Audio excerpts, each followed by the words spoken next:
बिस्मिल्लाहिर्रहमानिर्रहीम।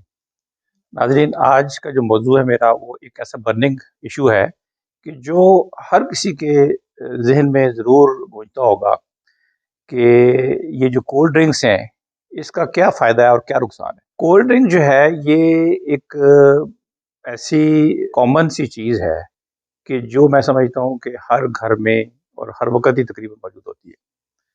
कुछ लोग तो ऐसे हैं कि जो हर खाने के साथ इसको लाज़िम इसका हिस्सा समझते हैं। वो पानी पीना जो है उसको हराम समझते हैं और हर खाने के साथ कोल्ड ड्रिंक उनके लिए लाज़मी है। और फिर कुछ लोग ऐसे हैं कि जो फ़ास्ट फ़ूड, पिज़्ज़ा, रोस्ट, कढ़ाई इन चीज़ों के साथ इसको मशरूत रखते हैं कि जी वो ये नहीं है, कोल्ड ड्रिंक नहीं है तो वो ये चीज़ों का कोई फ़ायदा नहीं है, कोई मज़ा नहीं है। फ़ायदा तो इसका क्या होने का, फ़ायदा तो इसको सिर्फ़ मल्टीनेशनल कंपनियों का है जिन्होंने इसको बनाया। जो इसको प्रमोट कर रही हैं और जो इसके अच्छे-अच्छे एड्स बड़े-बड़े करोड़ों रुपए देकर मुख्तलिफ जो क्रिकेट स्टार्स हैं, जो फ़िल्म स्टार्स हैं, इन लोगों को हायर करते हैं और फिर इनसे उसकी एड्स करवाते हैं और इसको प्रमोट करने की कोशिश करते हैं। तो ये जो एक कोल्ड ड्रिंक है, ये मैं समझता हूँ कि ये भी एक नशे से कम नहीं है और ये भी एक लानत है जो हमारे मुआशरे में सरायत कर गया है। किसी ज़माने में ये बहुत किसी ख़ास मौकों पर, कभी शादी-ब्याह के मौकों पर या ऐसे किसी ख़ास दावत के मौके पर इसको इस्तेमाल किया जाता था। लेकिन आजकल ये हर घर की ज़रूरत है और हर वक़्त ही तकरीबन मौजूद होता है फ्रिज में। पहले ये एक 250 एमएल की बोतल आती थी, फिर 500 एमएल की बोतल हुई, अब 1 लीटर की, 1.5 लीटर की, सवा 2 लीटर की।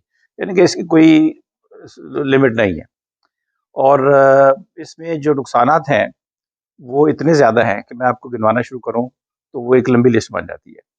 इससे सबसे ज़्यादा अहम चीज़ आप देखिए कि इसमें जो शुगर है, उसकी मिकदार इतनी ज़्यादा होती है कि अगर किसी भी जगह पर इसको थोड़ा से चंद कतरे गिर जाएँ ज़मीन पर, तो चींटियों की कतार लग जाती है और वहाँ पर मिठास की जो जैसे कोई शीरा गिरा होता है, इस तरह महसूस होता है। इसमें 8, 10, 12 चम्मच के करीब तकरीबन 1 बोतल में जो नॉर्मल ड्रिंक है उसमें शुगर होती है और वो शुगर फिर क्या करेगी? जब आप में रिफाइंड शुगर इतनी मिकदार में जिस्म में जाती है, तो फिर वो ओबेसिटी करती है। मो ये मोटापा जो है, ये इसकी सबसे कॉमन आजकल के जो दौर में है, वो वजह यही कोल्ड ड्रिंक्स है। फिर मोटापा अगर ज़्यादा होता है, तो बॉडी में इंसुलिन और शुगर की मिकदार डिस्टर्ब हो जाती है और पैंक्रियाज़ अपना काम अच्छे तरीके से नहीं कर पाता, जितना कि उसको करना चाहिए और फिर शुगर का मर्ज़ हो जाता है। शुगर के साथ-साथ इसका जो इफ़ेक्ट है, वो ब्लड प्रेशर पे भी होता है और दिल की दूसरे अमराज़ में भी इसके जो असरात हैं, होते हैं। ब्लड प्रेशर बढ़ जाता है, शुगर भी बढ़ गया, तो हार्ट के जितने भी बीमारियाँ हैं, वो इन दोनों से मल्टीप्लाई होने की वजह से उनकी रेशियो भी बढ़ जाएगी ऑटोमैटिकली। फिर बोन्स और हड्डियों पे इसके जो असरात हैं, वो ऐसे हैं कि बोन्स बच्चों की, बड़ों की, ख़ास तौर पे बच्चों की, वो बोन्स वीक हो जाती हैं। इसको ऑस्टियोपोरोसिस कहते हैं। बोन में जो कैल्शियम का डिपोज़िशन है जो, कैल्शियम की जो मिकदार है, जो बोन्स को मज़बूत करती है, वो कम हो जाती है।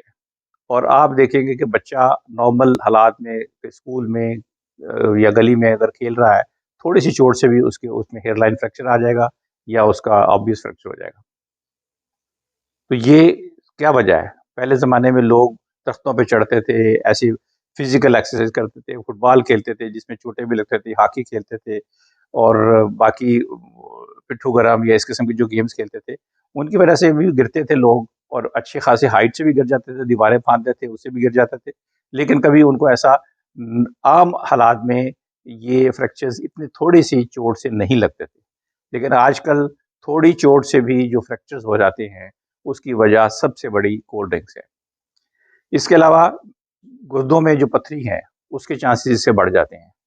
दाँतों की जो कैविटीज़ हैं, केरीज़ हैं, दाँतों को कीड़ा लगना, क्योंकि जब ये शुगर की मिकदार इसमें होती है और आप पीते हैं, तो ये दाँतों के साथ इसका एक लेयर सी जम जाती है, जो कि एनेमल में फर्मेंटेशन को शुगर की फर्मेंटेशन से एनेमल को इरोड करती है और वो दीमक की तरह उसमें आहिस्ता-आहिस्ता कीड़ा लगना शुरू हो जाता है। तो इसी तरह आपके मैदे में ये देखिए आम सी एक बड़ी मिसकॉन्सेप्ट है कि आप इसको पिएँगे तो आपको जो है वो डकार आएँगे और आप हल्का फ़ील करेंगे। हालाँकि ये डकार वही होता है जो कि इसमें कार्बोनेटेड वाटर है, जो कार्बन डाइऑक्साइड जो है, जो इसमें अंडर प्रेशर इसमें दबाकर डाली जाती है इस लिक्विड में, वो जब आप पीते हैं तो 80% वो जिसम में रह जाती है और 20% 1-2 डकार आ जाते हैं, उसकी वजह से आप समझते हैं कि जी ये खाना हज़म हो गया। ये एक मिसकंसेप्ट है, इसकी वजह से इसको जो है ना वो लोगों ने एडॉप्ट किया हुआ है कि हाँ जी, मैदा खराब है, बदहज़मी हो गई है, ज़्यादा खा ली है, बोतल पी लो।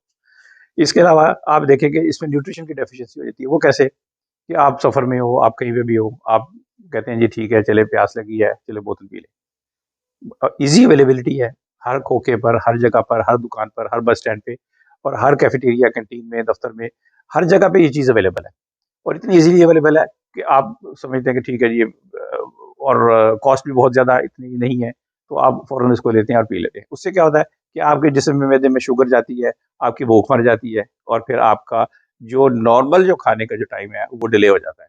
उसकी वजह से आपको न्यूट्रिशनल डेफ़िशिएंसीज़ भी हो जाती हैं। इसके साथ-साथ इसमें जो फ़ॉस्फ़ोरिक एसिड होता है, वो कुछ चीज़ों को कैल्शियम की डेफ़िशिएंसी का बायस बनता है। वो उसको कैल्शियम को एब्ज़ॉर्ब होने के लिए भी नहीं देता और इसके साथ-साथ इसमें आप देखें कि प्रेगनेंसी में भी इसको कहा जाता है कि ये ज़्यादा मिकदार में इस्तेमाल ना की जाए, ये भी नुकसानदेह है, प्रेगनेंसी में भी नुकसानदेह है। और आखिर में सबसे अहम बात आपके जो मैं गोशगुज़ार करना चाहता हूँ, तकरीबन इसमें जो है मिलियंस ऑफ डॉलर्स एनुअल आप लोग इसको और इसके जो रॉ मटेरियल है इसको इम्पोर्ट करने में इसको लगाते हैं सिर्फ अपनी सेहत खराब करने के लिए। तो मेरी गुजारिश है कि इससे जितना ज़्यादा से ज़्यादा बचा जाए, इसकी मिकदार कम से कम की जाए, इसकी ईज़ी अवेलेबिलिटी को ना देखा जाए, इसके बड़े अच्छे-अच्छे खूबसूरत इश्तहारात को ना देखा जाए, बल्कि इसको अपनी सेहत के लिए नुकसानदेह जानते हुए इससे बचा जाए।